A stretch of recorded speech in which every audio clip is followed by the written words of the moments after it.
Hello and welcome to a new episode of Mark My Words. I am Mark Schmidt, and on this podcast, I talk to entrepreneurs and business owners about their journey.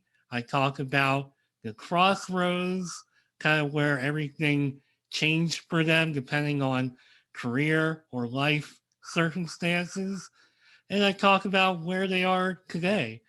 And speaking of today, I have a fantastic guest. I feel like I say that every week because they are all fantastic to me. But today's guest, somebody who really piques my interest for a number of reasons. First of all, they're from the beautiful state of Utah, which I have not been to, but I've done a lot of workouts on my elliptical where the trainer is from Utah, and I can just tell it's a beautiful state.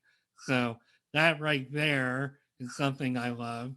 But even more important, maybe than that, is Devin Miller, who has personally what looks like a billion different startups based on what I see on his LinkedIn profile. But the the thing that, and he can certainly speak for this himself, but the thing that Devin is most passionate about is patents, trademarks, and copyrights, and he likes to help out startups and entrepreneurs, and probably a lot more goes into that than I'm even describing at this point. I should let Devin describe himself because he knows himself better than I do. But he is the founder and CEO of Miller IP Law, and that is among many other things. Devin is no stranger to the entrepreneurial world. So I'm going to let Devin introduce himself a little bit more. Welcome to Mark My Words. How you doing today? Hey, I'm doing pretty well, having a great time and loving life. So all life is good. Right on. Same here. So everything beautiful. I guess we're middle to late August. Is Utah just as beautiful as it looks like when I'm doing my iFit training? Yeah, no, Utah has been a great place to live. I love it. Tons of outdoors, lots of mountains, and everything else. The only drawback is this year has been a little bit hotter than normal, so we've been in a bit more of a drought. So that's been our main thing is waiting to get some water. But luckily, it's been raining the past few days, and things are cooling down. It's been pretty pleasant lately. So I can't complain. I love it here. Yeah, I guess it's been pretty hot pretty much everywhere in the US this year. So Seems like it's either hot or flooding, one or the other. I feel like in Maryland, we've gotten off a little bit better than the rest of the country because I took a walk earlier. I was like, boy, it's pretty cool for considering it's like when you go on TV, it's like such a hot summer. So I personally think it's not too bad here, but I know it definitely hasn't been that way the whole summer for me and for many others. So glad it's cooling down in that side of the country finally. Yep, counter blessings where we can get them. Right on. So glad to have you on Mark My Words today. And we're going to talk about your journey and going to try to keep it as short as possible because you have done everything from, let's see, you have studied electrical engineering, you are obviously a lawyer, you've done a lot of stuff. What kind of, first of all, you talk a lot about being passionate about law, but, and especially copyright law, but that's not necessarily something you started off doing. What made you start off with just, so I see here you studied Mandarin and Chinese language. How did, how did all of that come about? Yeah, and that's probably starting back probably to the beginning of undergraduate. So Undergraduate, I started out, went to college at BYU, or Young University here out in Utah, and was studying electrical engineering. I did that for about a year and then decided I wanted to serve a religious mission for my church. So, Church of Jesus Christ of Latter-day Saints, or nicknamed the Mormons. I put in my papers, decided I wanted to serve, and got a calling to go to Taiwan, which is Chinese speaking. So, prior to that, I had no idea what Chinese or how to speak Chinese or anything else, but I was excited to go there. So that's kind of where I started. So after that year, took a couple of years off from school, went and served a mission in Taiwan, learned the language, and came back and was saying, okay, learn the language. Why don't I add it on as a second major, and so, or a second degree? And so that's what I ended up doing, was saying, okay, really my passion and pursuit was, or stayed with electrical engineering. But I said, why I'll add on the Chinese, where I already had that background. So I added those on. And then the journey kind of evolved from there, in the sense that once I, was getting towards the end of undergraduate, finishing things up, and kind of trying to decide what I wanted to do with my life, kind of what do you want to be when you grow up? And I was saying, okay, I like engineering. I like, kind of figuring out how things work and understanding it. But I don't want to be an electrical engineer, in the sense that most of the time when you graduate and are an electrical engineer, you work on a very small part of a very big, very big project, in the sense that you're working on a very small cog, and you don't see the whole thing, and you don't have a lot of impact, and usually have to get a lot of experience, work your way up, be at a company for a long time before you ever start to really to have that impact. So with that, I said, what are my other options? I still like to be involved in that. And so I was kind of at a crossroads. In one sense, I, reflected, and I loved startups and small businesses. And I always thought it'd be cool to be an entrepreneur and run your own business. On the other hand, I thought, engineering and the law and those type of things are also pretty interesting. And so I kind of said, I could either do more of the entrepreneur, or I could go the legal path. And rather than choosing one, I just decided I'd do both. So I went off to Cleveland, Ohio, Case Western Reserve, and I did a double major, or a dual degree. I did the MBA degree as well as a law degree.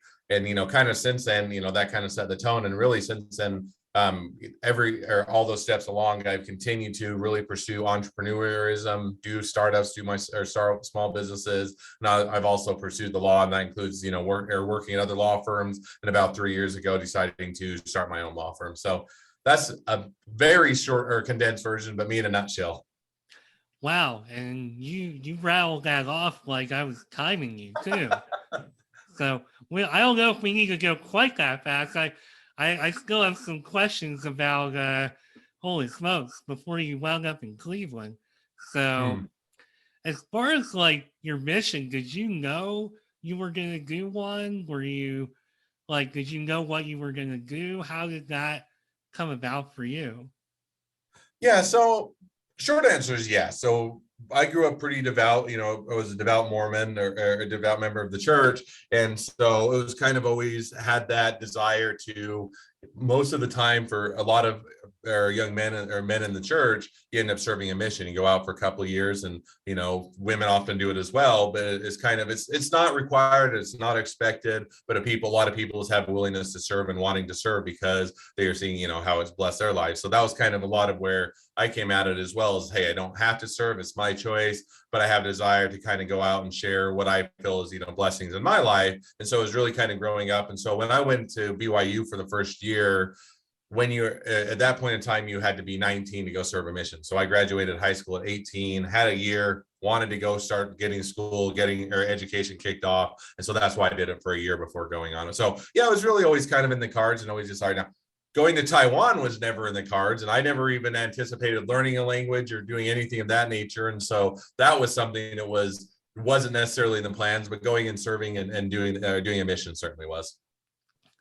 That's awesome. I mean, that's something that, coming from where I come from, I hear about it, but don't really know a whole lot about what goes into it. So that's really cool to hear kind of like your background. I know when I was like 19, I wound up taking a break from school for a while. And frankly, Hmm. I think doing something like that probably would have done me a lot of good to clear my mind and to learn about life. So I think that's really cool that they kind of put that out there for you in your faith to to do Yeah. something like that. I think that's really And for cool. me, it was a great opportunity in the sense that one, I got to see a different part of the world, different culture, kind of get out of a little bit of probably the bubble I've lived in. I'm growing up in a small town and, having a very tight knit community. It was good to kind of see a different life, different perspective, different culture, and also be able to kind of get out of my bubble in the sense of,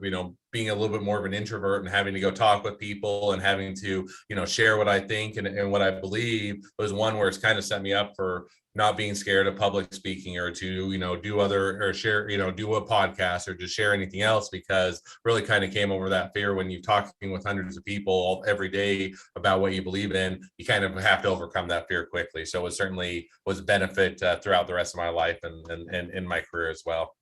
That's, you touched on some really important life skills there, because I feel, again, if I had been put in that kind of situation, I feel like, again, it wouldn't have, maybe when, I don't want to sit here and start dwelling and ruminating over my own path. Your path is your path, and I'm very thankful for my path. But I feel like that kind of thing, like, okay, you got to speak to all these people, 20-year-old Mark. I think that would have been really good for me. And, to your point, it helped you to develop a lot of really important skills. So that's just really neat to hear that perspective. I love that. Yeah, so I wouldn't change it for the world. I had a great time. It was a great experience and had a lot of both, personal learning and be able to help other people and serve others. And so it was a great all around. No, that's awesome. So once you finished up with that, you wound up again electrical engineering, which means you're brilliant because I wouldn't touch that. And then what exactly? So you tried studying business. I mean, you didn't try, you did it, and you Mhm. studied electrical engineering. What exactly? I feel like you may or may not touch on this in some of your videos, and you also have a podcast. I didn't even mention your podcast that I was Hmm. listening to earlier, and let's give a shout out here on a sidebar to your podcast, the Inventive Journey podcast, which you are the Hmm. host of. So Absolutely. go find that on iTunes or anywhere else you can get podcasts. It's I took a listen to a few episodes and can't believe you're.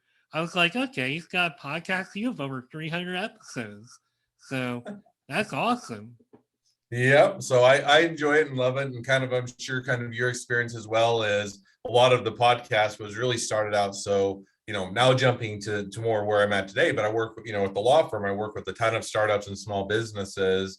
And one of the kind of consistent things that I always found as I was talking with them and, and hearing their experience, everything else was, it's a bit of a lonely journey in the sense, and unless you've been through it, unless you're talking with someone else that's also done a startup or small business, most people don't get what it's like to do a startup or small business. They don't know what it's like to wear multiple hats and have sleepless nights and have to be do finance and do product development, do marketing and sales, and be the janitor and the HR department all in one. And so it's kind of that lonely experience. And so a lot of the podcast has really started saying, okay, it'd be great to share a lot of the journeys of how the different individuals got to where they're at today. So you can one here, it's not a one size fits all journey. It's, not, just one way that everybody, that's successful goes, but everybody has their different paths. And it's also a lot of ups and downs and it's lonely. And I used to always say it was kind of like a roller coaster. It was kind of the ups and downs. And then one of the guests I had on one time, saying, it's really more of the whole theme park rather than just the roller coaster. And this is like, it's kind of like, you get to the theme park, you start the business, but you get to the theme park and you're excited and you want to get in. And then you go and you ride a couple of rides and you get banged around a little bit and you get excited. And then you keep going and you get sick and you have to take a break because you're worn out and you're sick. And then you go get on the bumper cars and get banged around. And then you go have some food and you take a break. And it's kind of that whole theme park experience is really a lot of what startups are. And so that was kind of one, I thought it was an insightful way of just explaining it, but two, it was kind of loving to share the journeys that have other people have so that those that are going through the journeys can say, hey, I'm not the only one. I'm not the weird one.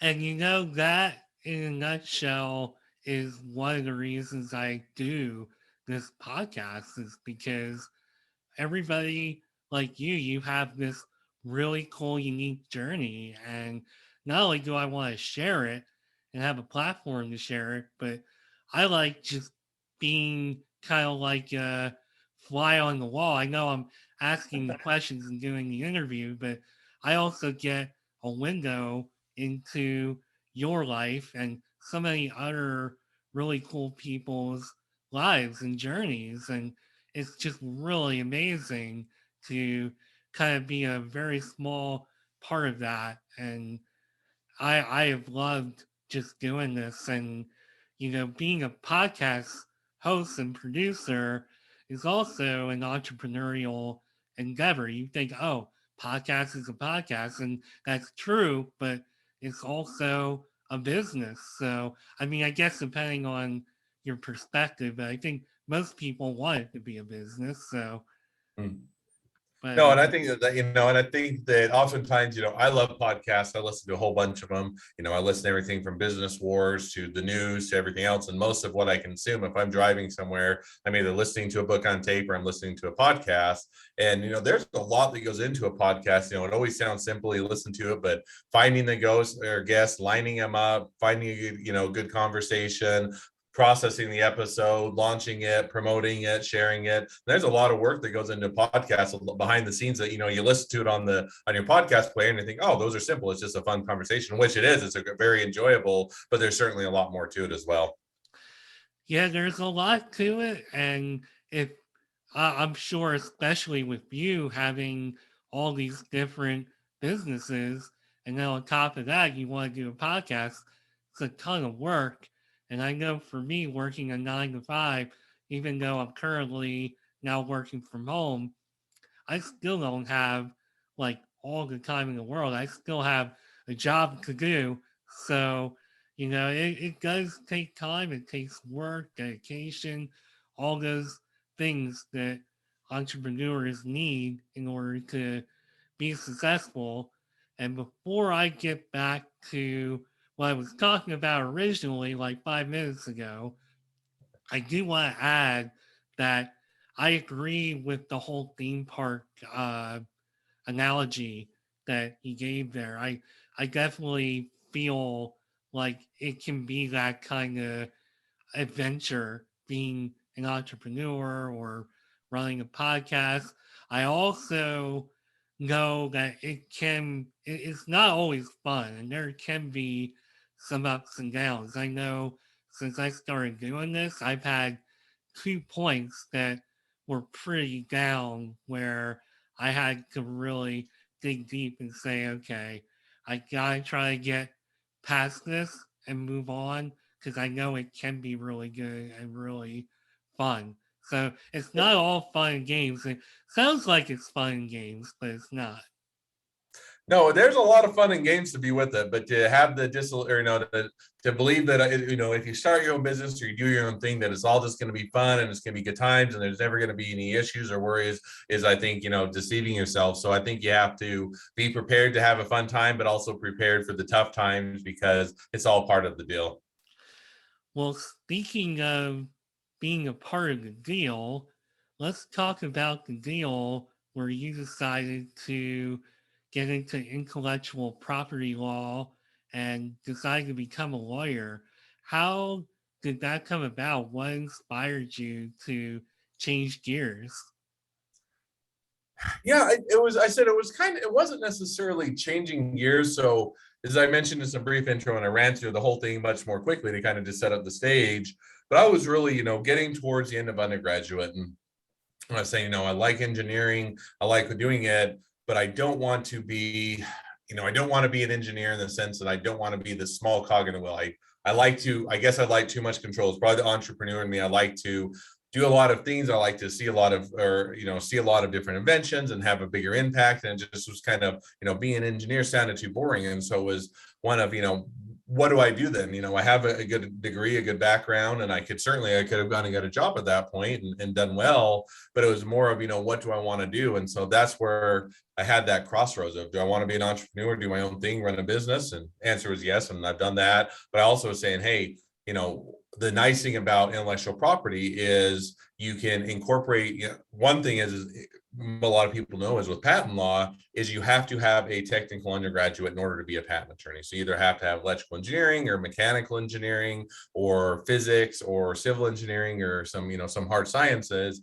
And so it's one where you have to have that background to even qualify. And so for me, it was, I had an uncle at the time that was also a patent attorney working for 3M at the time, and now he's at General Mills. And so I kind of saw where he'd done or kind of gone the same path where he, had the technical undergraduate and then went as a patent attorney. So it was kind of interest to me. And as I looked into it, it was kind of the good mix where I could continue to use the engineering background for understanding the inventions, how to write them up and how to protect them. But I got the other benefit of it. I got work with a lot of different inventions, a lot of cool engineers, and got to see what they're doing and get high enough level that I don't have to dive into the weeds and be working on all the inventions, but enough into the weeds I really get to see all the cool inventions. So that was kind of, as I was saying, okay, I can do both. I can go do my own startups and I can also work with a lot of other startups, and that way I kind of get the best of both worlds where I get to do my own thing and help them. And that was kind of, so it was almost, for me, it was more of a continuation of the journey of continuing forward of doing what I wanted to do and kind of continuing that down that path rather than kind of a pivot. So for me, it was kind of one continual, this is the next step of how I want to use my education. So, would you say that being a patent attorney is different from maybe what a lot of people would envision? Uh, I don't even know if I want to say traditional attorney, but maybe what people envision a traditional attorney being. Like, can you explain the difference there? Yeah, and there's a couple things. First of all, most people's impression is that what you see on TV of you have the court case, you get a client, you land the client, and a couple days later in court, and by the end of the week, the whole case is either solved or anything. First of all, that's not the law in general. Most of the time, every court case usually takes months or sometimes years. It's more drawn out. You don't see, a lot of attorneys, it settles out of court and you have back and forth and paperwork and discovery and motions and everything else. So that's, I think that's much more glamorized on television and the movies than what it is in reality. But even beyond that, everybody loves to hate attorneys. Everybody has a good attorney joke, and they always kind of, always like to give attorneys a hard time. And so that was kind of what I think where a lot of attorneys are. So you have a lot of different types of law. You have divorce law, you have immigration law, you have being a litigator and in lawsuits, you have business law, and all of those are kind of different sets of things. But the thing I didn't like about a lot of those types of law is that people always coming to you with problems. In other words, if you're a divorce attorney, people are coming to you because their marriage is ending. If you're an immigration attorney, people are coming to you because they're having issues with immigration or getting across the border or coming into the country. If you're, a litigator and you're going to court, then they're getting sued or they're needing to sue someone that's wronged them. And all of those are kind of more very much confrontational and has that kind of feel to it. And I don't know that I wanted to have my life where I was always kind of having people come to me with those kind of terrible life circumstances, not being happy and not being a good impact on my life because everybody was mad and unhappy. And so for me, I like or intellectual property, patents and trademarks and that, because it's almost a flip side. I get to come in when clients are excited. They've got a new startup, they've got a new invention, they've got something they want to protect, they want to grow their business. And so then I get to say, okay, now let's see how we can help you out. How can we protect it? How can we grow it? And it's a much more fun part because I kind of get to play along with the entrepreneur and helping them to grow their business, which is a lot more exciting than having to deal with or help them deal with problems when something goes wrong in life. So in that sense, intellectual property for me is a lot more fun. And I don't know that I'd ever want to be those. I've dabbled in it. I've touched in a little bit of litigation support where they go to court. And for me, it's just really I love the uplifting and fun and exciting life of working with entrepreneurs.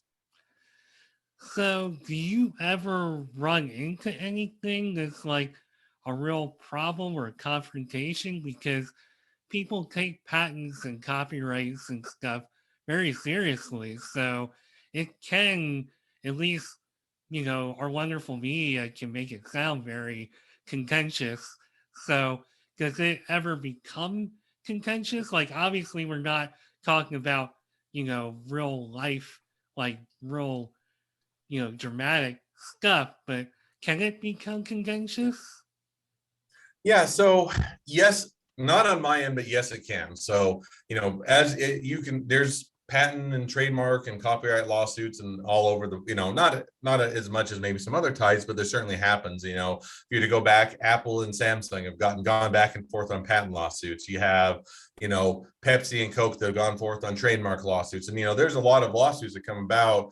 But interesting thing with the type with intellectual property patents and trademarks, it kind of really splits between what's called a prosecutor and a litigator. A lot of times prosecutor on television kind of they use in is the same of you're a prosecutor, you're a litigator, you're going to court. But in within intellectual property, prosecutors really are more of the people that help you get the patents and the trademarks and the copyright. So they're helping you work or with the patent and trademark office to secure those rights. You're arguing back and forth with an examiner. You're working to convince them of the patentability or the trademark ability of what you're doing. So in that sense, that's typically what I do. Now, on the other hand, and we have, I have some friends and some other colleagues that are litigators, and that's where they go out and enforce it. Now is, the other end. Now you have the patent or the trademark, and you're either going out to enforce it against somebody else that's or infringing on it, or somebody else is claiming that you infringed on theirs. And so it really splits. And usually with attorneys with intellectual property, you're either a prosecutor or a litigator. You're either working to get the patents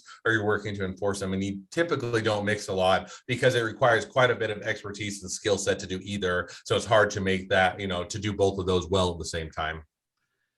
Interesting. So you are where you are today. You have your own law firm, among other things.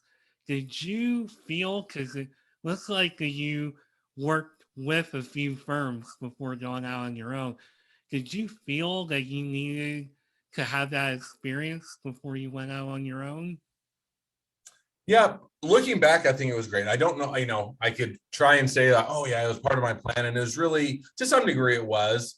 I think getting that experience and getting some mentorship and some people that have done it longer and seeing what are the best practices for other law firms and for companies, and I worked for when I worked for some of the larger law firms, I had clients that included Amazon and Intel and Red Hat and Ford and others. And so seeing how they do it on a much bigger scale and grander scale and what their good practices are and what they do well, that was certainly very insightful to get that mentorship and experience before I jumped out on my own. Now, the other thing that was also nice is I also saw what a lot of the law firms didn't do well. And I said, this is areas where legal field in this area could improve. And so, we can, one thing it was customer service. Law firms are horrible about customer service. Most of the time, the industry average is if you try and reach out to an attorney, doesn't matter if your client, your prospective client, if you have an issue or anything else, anytime you reach out to an attorney is 3 to 5 days. So you can reach out to them on Monday and you might hear back on Friday. And, that's a terrible customer experience for any other industry. And yet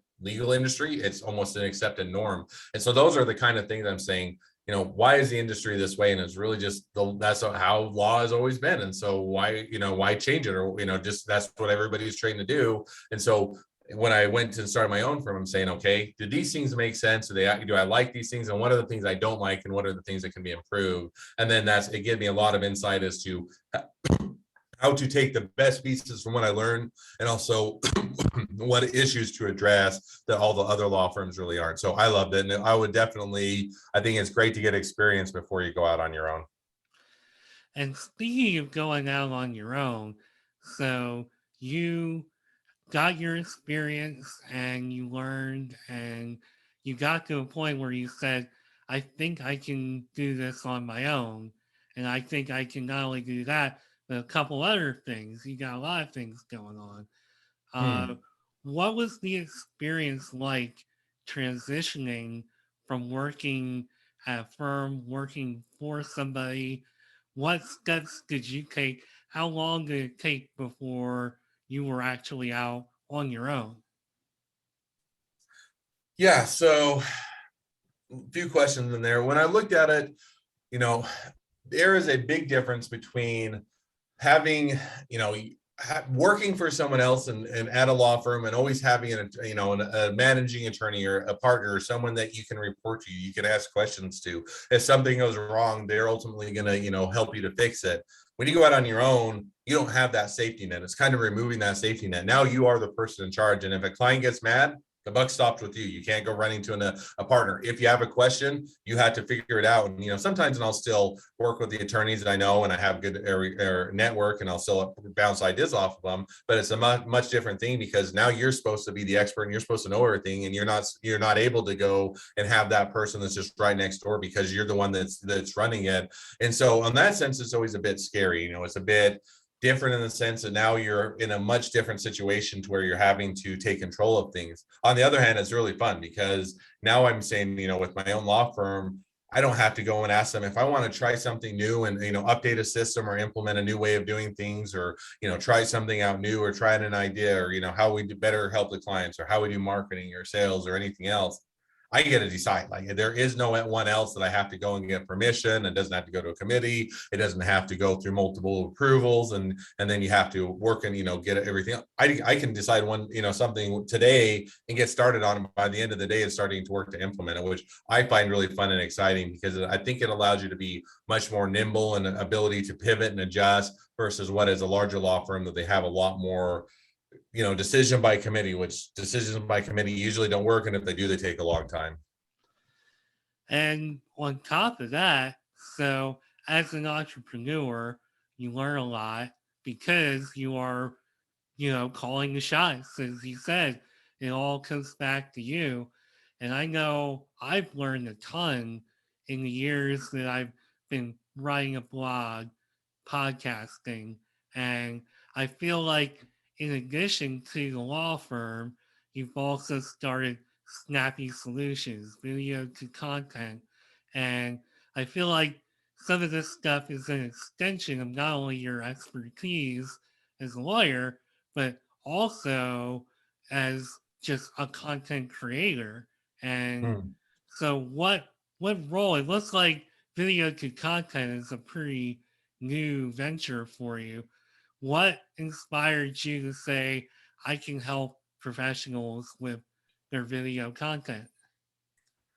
Yeah, so that one was really out of just solving an internal need ourselves. So, intellectual property. So I run the law firm, and one of the difficulties, everybody, whether you're in the legal industry or anything else, you're always best way to, one of the best ways at least to get new clients and to keep clients is to put out content. That helps with SEO and ranking more. It also, gives a newsletter, so you're continuing to remind them of their services. It answers questions they might have. It gives them new things that they should think about. And so it's really beneficial. And yet the difficulty is I have a busy enough day that it's hard to find a lot of time to sit down and write out a long article and think it through and research it.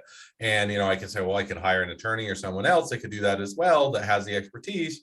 But then I'm going to have to pay them attorney rates. And that gets pretty expensive pretty quickly to pay an attorney to write down, to write an article. And so it's kind of, and yet on the other hand, I tried some other services and tried some other paths. And the issue I always found is, telling someone just, someone else as a content creator to go write, an article about trademark law or patent law or other things, there was too much of an expertise that needed to be done there. It was too much. You needed to have enough background and experience to really write a good article. And if you didn't have that background experience, you wouldn't be able to write it. So it's kind of looking at how do I solve that problem internally, just so we can get content created. And so what I came up with and works really well, at least for us, is that we said, okay, what if I could split the difference a bit? I'll sit down and I'll record somewhere between a 5 to 10 minute video, talking about a subject and a topic. And then I can, talk about what the points of that you need to know, and answering all the questions. And then I can take that video and turn it or give it to a content creator that then can take it into a blog article, into written content. And that way, it solves a lot of problems. Now you have video content that you can chop up. You have video content you can put the blog, you can put on socials. You also have a written blog that you can have all of the information, and you can get good SEO and all and blog articles and that. So it's really kind of solving that problem, saying, well, if I have this problem, I bet a lot of other people have that problem too. Content creation is always a struggle for everybody, and finding the time and sitting down and figuring out someone to do it. So that was really the genesis for, content or video to content. Video to content.com was just to say, why don't we just make it easy that you can go to the website, same as what we do, record a 5 to 10 minute video. We do all the rest and we turn it over to you. And so that was kind of just our need needed to be solved. And if our need needed to be solved and we already got 90 or 95% of the way, why not turn it into a business and offer it to other people? And of course, speaking of being an entrepreneur and helping the people, and we talked about it being a lonely journey, but I have to imagine with everything that you're doing that you have also needed to expand and have some kind of support and some kind of staff. Now, is that something that you have at this point? Yeah, so I've got great people on in the various teams and the businesses I run, which I think is the only way that I could even come close to being successful on any of them. If I ever am successful, which hopefully I am, I think I am. But to be successful, I think you also need to have people that you can trust. That you can, for me, it's I can give direction, I can give insight, I can say here's the places direction we need to go, and here's how we need to do it. But then I need someone to execute in the sense that I can't both have all the ideas, give the direction, do the leadership, and bring in the clients and to be the face of the company and run it all. And so I have to be able to say, where is my value? Where is the things I can add the most in? And where's my expertise and specialty? And then for those other tasks that, yeah, probably I could get done if I had enough time and effort and ability and, get through, but it would hold me back on a lot of the businesses. And that's where I've started to bring on the team members. So I have a couple on the marketing team. I have other attorneys. I have other people that are engineers and software programmers and all of those things that are really helping me to implement a lot of the businesses and the ideas and the things that I come up with and help me to make them a reality. So I think without that, I wouldn't be near as far along as I am today because I wouldn't have the hours to get to where I'm at. That's awesome. I know on my end, and I think you have a different experience, not only in entrepreneurship, but just in life. It kind of sounds like you just grew your business and were like, okay, it's time to take that step. Whereas with me, I have just a podcast, which I'll not minimizing that, but I have a podcast. And at this point, I'm kind of like, I have all these skill sets. Like I went to school for broadcasting and media, so in my mind, I feel like, well, I can do this and I can do that. And I know eventually, if I want to grow more, there's gonna come a point where I'm gonna need to maybe hire somebody. But Mm. there's always just that little bit of fear in my mind of like, because I like having the control, and I mean, I guess you still have control if you staff. I guess if they want to stay employed, they should probably listen to your guidance. But did you ever have any reservations about hiring anybody, or were you just like, nope, this is the next step, I'm doing it, I'm cool? Oh, absolutely. I had reservations. That was one of the probably the harder things is when you get to that point backing up. I think most entrepreneurs or people that do startups and small businesses think they're the smartest person in the room and they're the one that can do the best job. And you almost, I think, have to have that mentality because if you thought, hey, somebody else could do it better than I could, or somebody else is smarter and can figure this out, you would never dive into doing a business because you'd always think somebody else would be doing it. And so I think you have to have that mentality, but it works against you as your business starts to grow and as you're looking to bring people on because that same mentality is, well, I can do it the best. And if I bring someone on, I'm gonna have to train them and they're probably not going to do it as good and it's not going to get done as well. And so there's always kind of that hurdle of you're saying, well, why don't I just keep doing it myself? And yet what you'll find is if you try and do that, you're going to limit the size of your business. And that's kind of where I got in. I just kept finding out, hey, there are all these things I want to implement and want to do. I don't have the time, but I think it would really help the business. And so I had to say, okay, I can either keep doing it myself, I can kind of hold tightly and continue to do it. And it's going to slow the growth of the business, probably not going to be as successful. And it may even cause a failure, or I can start to carefully and bring on people, train them up and make sure they're the people who I want to bring on. Now some of the hires have been awesome and they've been great, and other hires have been not as good, and you learn kind of the lessons. And I think that everybody has to go through that, no matter how many books you read or how many people you talk with. Everybody is going to tell you how to do hiring, but until you've gone through and just learned some of the things that lessons you need to learn, and the things that you don't learn any way other than experience, you're not going to do that. So for me, I always kind of found, if I'm getting to a point where I think I can bring on somebody that can do 80% of the job as well as I think I can do myself. Now they may do it a whole bunch better, but at least if I think, okay, I could turn this over and somebody could do 80% as well as I could, then I need to turn that over and find the things that somebody else can't do 80%, that I'm really going to be the one that has the expertise and the experience. And that's where I had to start doing it.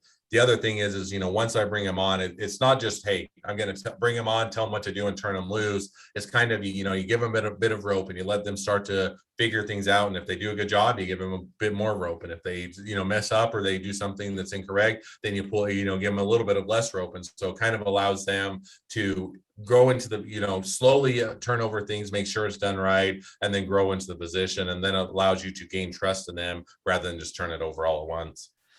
So, did you know or get any good advice on how to actually start hiring? Did you try the Upwork route, or did you find actual firms like in your area or who work nationally or even internationally?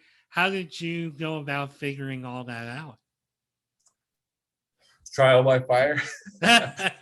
Fair enough. um, No, I mean, how did I figure out hiring? First thing, and I think a lot of people do, is you turn to your network of people that you know and trust to, one, see if anybody's available, or if they're not available, see if they have any people that they trust or they're good recommendations. And I think that's always a great place to start out with. And it was the same for me. When I was looking to bring on the first attorney that, besides myself, when I started the firm, I went, somebody else that I had a good relationship with that I knew well and said, hey, do you know of anybody that's looking? I said, yeah, these are a couple of good people that I know that are looking, or they're looking, transitioning or anything else. And so I reached out to them, and one of them was a great hire, one of them was a good hire, and then they were so good that they went somewhere else, and then they're now working for another business because they were pursuing a different passion. But that was kind of where I started. But one of the lessons I learned as I was going through that trial by fire is that you don't want to make, no matter how urgent it is, you don't want to make a knee-jerk hiring or decision, in the sense that a lot of times you get to a point in the business, well, I just need somebody, we've got so much to do and we just can't keep up. And so you go hire the first person with the pulse that, that shows up for the interview. And yet, making a decision, a decision without thinking it through and without slowing it down, those are the times you make the biggest hiring or mistakes. And when you bring on people that don't work out and don't fit well. And yet I found just the opposite. If I slow the process down, and it takes some time, and you do multiple rounds of interviews and you talk to them and do it in different settings and kind of see how whether the person is competent, whether they do a good job, whether they'll fit the culture. That's where you get the best hiring decisions. So short answer is it's a trial by fire. It's things that I've had to figure out, make the mistakes along the way, learn from them, figure out what works for us, what doesn't work for us, what we're looking for, what the job description is, what we should, how we should present it, and then try and hire the best people we can. Well, speaking of the best people that you can find, and I don't know if this is a good segue. I'm trying, but I want to go back because I know I don't want to keep you on for 2 or 3 hours here, but I do want to talk to you a little bit about what you're actually doing with Miller IP Law and who's coming to you. Like, what kind of startups and businesses are coming for your help? Yeah. So when I started Miller IP Law, it was really one of the motivations of leaving. And I was well compensated. I was, well employed with some of the other firms. And it wasn't that I couldn't have kept on with them. But what I really found was, I kind of looked and said, when I'm working in those other firms, I'm working with the big clients. I'm working with, a lot of the clients, and, it's fun to, you can toss the names around and drop names and, everybody knows who you're working with. But when I step back and say, the type of clients I really love to work with are startups and small businesses. And a lot of law firms just don't focus on there. They're looking for the one big, the big clients that have a lot of recurring revenue and can pay a very high rate. And that's their business model. And I definitely get it and respect it. But I was saying, I want to work with the type of clients I want to work with that I really enjoy, that are fun, that you can have more impact.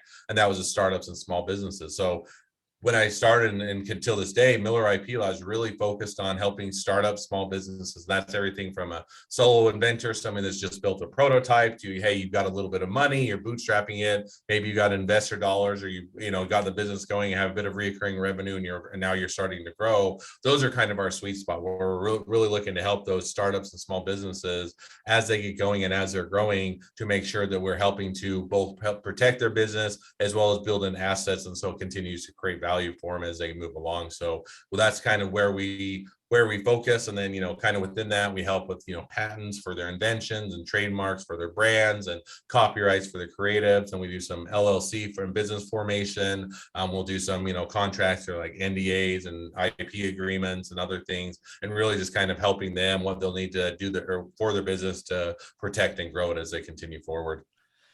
So, what should somebody walking in, or maybe these days dialing in to talk to you about a patent or a trademark or copyright, what Hmm. should they know before they enter your office?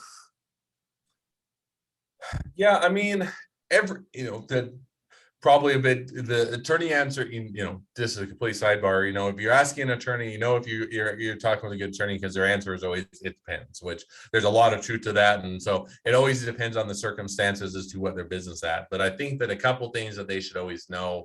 One thing of the misconception that people always think is, hey, if I go get all I need to do is have a great idea and I'll go get a patent, and then everybody will be banging down my door to get a license from it. I won't have to do anything, and I'll just make lots of money. And occasionally that's true, and yes, you can, but most of the time, is really you have to build a business around you have to have a business that you build the intellectual property around. You don't just go get a patent or a trademark and then you're going to just make lots of money. So I think having that realization that with all businesses, you're going to have to put in the work to build it, to grow it, to figure it out, and to build the client base, to get the sales, do the marketing, and that's all part of it. So I think that don't just going into an attorney thinking, hey, I'm just going to make it, it's going to be kind of the get rich quick scheme, is a misconception that they should be aware of. And then I think the other thing that oftentimes is that hard for startups and small businesses is they always have more things to spend money on than they have money to spend. And so they're always saying, I can either make payroll, or we can buy some products, or we can or pay the rent, or we can do intellectual property. And you're always having a lot of things competing for your money and for your budget. And so, the thing that oftentimes they'll do is that they will put off put off or for too long going and talking to an attorney, because they're saying, well, I'm going to go in their office, they're going to charge me as soon as I walk in the door, it's going to be a few $100s, and they're going to tell me they can't even help me, or their fees are going to be so expensive that I can't even do anything and it's not worthwhile. So I'm just not going to worry about it, and maybe someday and I'll get down the road. And they wait for so long that then they start to miss opportunities, and they're no longer able to protect or to grow, or they create issues where now they're getting sued or those things. And so probably the best thing is, even before, as you're getting started, talk with an attorney, get at least a game plan of knowing when you should be doing things, and what things are going to cost, and what you should consider, and what that strategy is, and what that game plan is. Because even if you can't get started today, you say, okay, I can't do it today, but in 6 months or a year, here's what I need to be thinking about, or here's what I need to be considering, and here's how I need to tackle it. So you can build that into the game plan. And so those are probably kind of the two biggest takeaways is for particularly for startups and small businesses is, one, it's not a get rich quick scheme, and two, make sure you have that plan in place and at least know what your roadmap is. So basically, it's not a smart idea for me to come to you and say, hey, I have a cool name for a business called Mark My Words, but I haven't made any episodes yet. I haven't done anything, but I want a copyright, trademark, and a patent. Boom. That's like a terrible idea. You're welcome to come talk to me, and I'll give you some thoughts and some strategy. But what I'd probably say is, I'll wait till but until you get serious and actually build a business and get something behind it, it doesn't make sense to invest or spend a whole bunch of money on an attorney now. You also, got to consider you don't want to wait too long. And so it's getting that timing and sitting down and figuring out. But yeah, if all you said is, I've got this great idea and I'm going to build a business. Well, have you done anything? What's the business plan? I don't know. How are you going to make money? I don't know. What's the, who's a customer? I don't know. Kind of how those all I don't know questions. And you can say, well, we're happy to help you out and we can certainly provide service. But if I were in your shoes, it's probably too early. So short answer is, yeah, probably be a bit too early. But once you get going, I'd love to help you. Well, I appreciate the, how can I put it? Your response to that was very respectful. I Yeah, came no, I at mean, because I get it a lot, and I get where it is, and the one of the most exciting times as an entrepreneur is when you first have that idea, when you get excited about it, and you want to get going, and you're saying, okay, now what's the next step? And you often want to jump 10 steps down the road because those are the exciting things, rather than sit down and lay it out. And so, I always try and try and give the advice to startups or small businesses as to what I would do in their situation, rather than just what's makes my business the most money, because I figure in the long run, if I help them to their business to be successful and give them the best advice, in the long run, it will definitely pay off. And that's exactly why I think I presented that way. Because if somebody is listening to this and they have a great idea and they like what they're hearing, they can understand that, look, it takes more work. You got to at least have some kind, go on your computer and create a graph or something, put something together before you take those steps. So I guess not only does that help me learn, hopefully it helps somebody else learn. So, Absolutely. so, Plenty of learning to go around. so is there anything about entrepreneurship or patents that you wanted to talk about that we haven't talked about yet? Because I know we're getting a little short on time.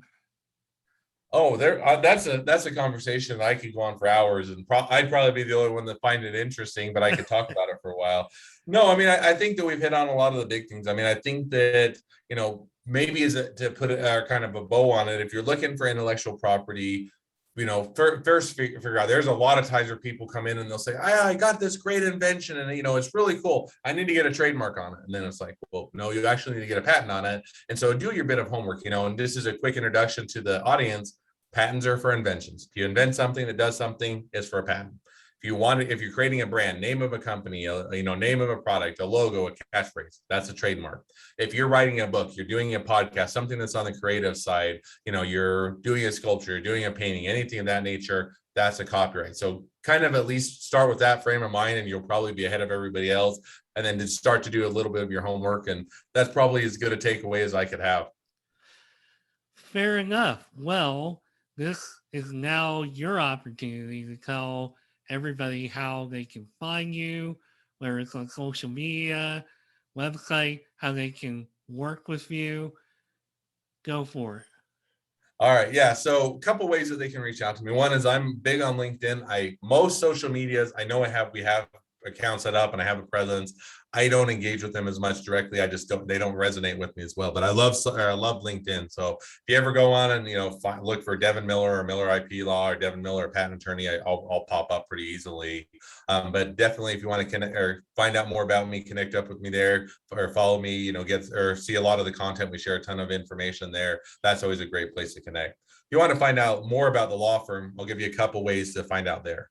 One is if you just want to find out generally about the law firm, what our prices are, what the process is, we have a ton of content, start to kind of get familiar with things. You can go to lawwithmiller.com, all one word, lawwithmiller.com, and then you can go and check us out. Now, if you want to do a one-on-one strategy session with me where we can chat about what, more specific about your business and what you should be considering and, the ups and downs and pros and cons and when you should be thinking about it, what's it going to cost, and have that one-on-one session. We do offer a free strategy meeting free of charge. You can come or either do it via Zoom or come in the office or a phone call, whatever works best for you. And we'll all sit down with you and chat for 15, 20 minutes about your business and what you can think of.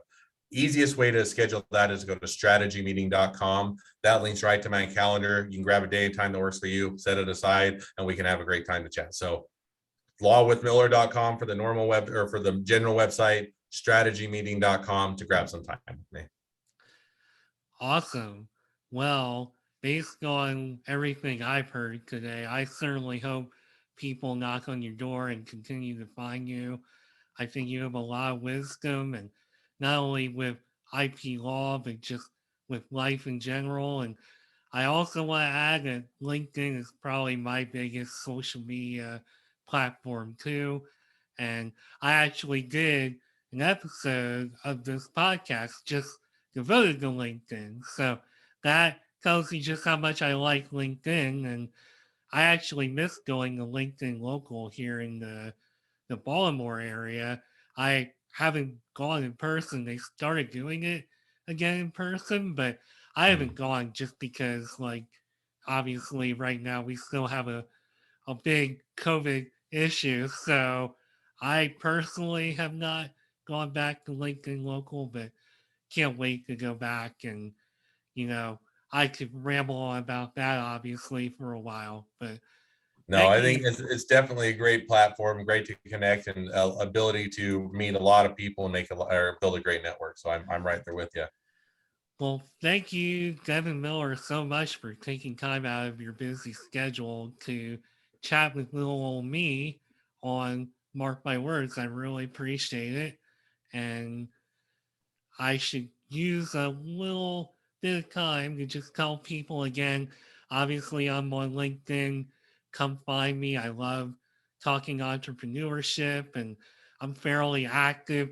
I guess depending on my mood, right now I've been a little more quiet with the exception of advertising my show, of course. But I love LinkedIn. I love a good conversation about careers and entrepreneurship. You can find me on Instagram. I have my old school Nimrod79 handle. I also have a Mark My Words handle, which is Mark My Words 6. I'm also on Twitter. You can find me there. And, I guess that's pretty much it for this week's episode. So thanks again to Devin Miller of IP Law. And let me get that right because that's not completely right. That is Miller IP Law. I'm just looking at that. I could have just said IP Law and everybody's looking for IP Law. Miller IP Law. He is the founder and CEO. He's got a lot of other really great things going on. And thank you, Devin. And that is it for this week's Mark My Words. So thanks for tuning in, and I'll be back soon with a new episode. Bye for now.